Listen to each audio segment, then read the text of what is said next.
இன்றைக்கு வட இந்திய மாநிலங்களில் எல்லாருமே மிக ஆச்சரியமாக கேஸ் சிலிண்டரை பார்க்கறாங்க, மிக ஆச்சரியமாக பள்ளிக்கூடங்களை பார்க்கறாங்க, மிக ஆச்சரியமாக பெண்களுடைய வளர்ச்சியை பார்க்கிறார்கள். ஆனால் பள்ளிக்கூடங்களையும் கேஸ் அடுப்புகளையும் பெண்கள் ஆச்சரியமாக அங்கே பார்த்து கொண்டிருக்கக்கூடிய நேரத்தில் இந்தியாவிலேயே கல்வி சதவிகிதத்தில் பெண்கள் கல்வி சதவிகிதத்தில் முதல் மாநிலமாக இருப்பது தமிழ்நாடு. திராவிட மாடல் என்றால் அந்த விதையை விதைத்தவர் பெரியார்.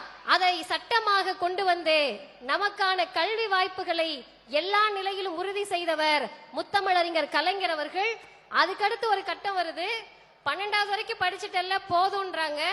அப்போது ஒருவர் சொல்லுகிறார், 12வது வரைக்கும் படிச்சாலாம் பத்தாது, 6வதுல இருந்து 12வது வரைக்கும் நீ அரசு பள்ளிக்கூடத்தில் படிச்சனா உங்க வீட்டுல என்ன உனக்கு பணம் தர்றது, நான் மாதம் 1000 ரூபாய் தருகிறேன் என்று புதுமை பெண் திட்டத்தின் மூலமாக தமிழ்நாட்டின் முதல்வர் அனைத்து பெண் பிள்ளைகளுக்கும் பணத்தை கொடுத்து படிக்க வாருங்கள் என்று அழைக்கக்கூடிய இயக்கம் திராவிடர் இயக்கம்.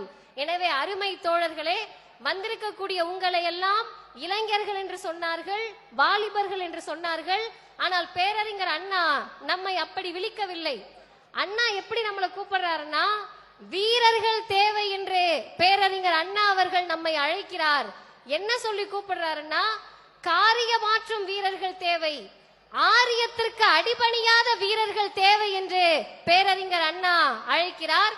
ஆரியம் ஆளுநர் வடிவில் வந்தாலும் சரி, ஆட்டுக்குட்டிகள் வடிவில் வந்தாலும் சரி, எந்த வடிவில் வந்தாலும் விரட்டி அடிப்பதற்கு கருப்பு சிவப்பு கொடி எல்லா நேரத்திலும் தயாராக இருக்கும் என்பதை அறைகூவல் விடுக்கக்கூடிய மாநாடுதான் இது.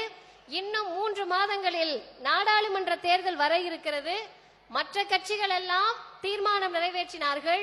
அதுல 31 தீர்மானமும் திமுகவை எதிர்த்த தீர்மானங்கள்.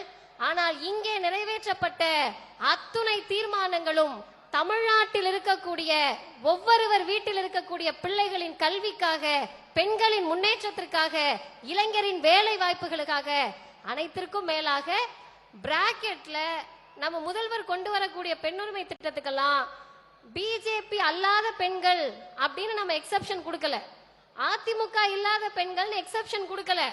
அனைத்து பெண்களுக்குமான அரசாக இந்த திராவிட மாடல் அரசு இருக்கிறது என்று சொன்னால், பெரியாரின் தொடர்ச்சியாக, அண்ணாவின் தொடர்ச்சியாக, கலைஞரின் தொடர்ச்சியாக இன்றைக்கு நடைபெறக்கூடிய இந்த அரசை பாதுகாக்க வேண்டிய கடமை ஒவ்வொருவருக்கும் இருக்கிறது. நம்மை பாதுகாத்து கொண்டால் பத்தாது. இன்றைக்கு பிரதமர் பேசுகிறார், பேட்டி படாவோ பேட்டி பச்சாவோ. அப்படின்னா அவருக்கும் என்னன்னு புரியல. நம்ம என்னன்னு கேட்டோம்னா, பெண் குழந்தைகளை பாதுகாப்போம், பெண் குழந்தைகளின் கல்வியை பாதுகாப்போன்றாங்க. சரி, பெண் குழந்தைகளின் கல்வியை எங்கேயா பாதுகாத்தீங்கன்னு கேட்டா, 70% ரூபாய் அந்த திட்டத்தில் விளம்பரத்திற்கு மட்டும், பிரதமர் மோடி அவர்களுடைய படம் அடங்கிய விளம்பரத்திற்கு மட்டும் செலவு செய்திருக்கிறார்கள்.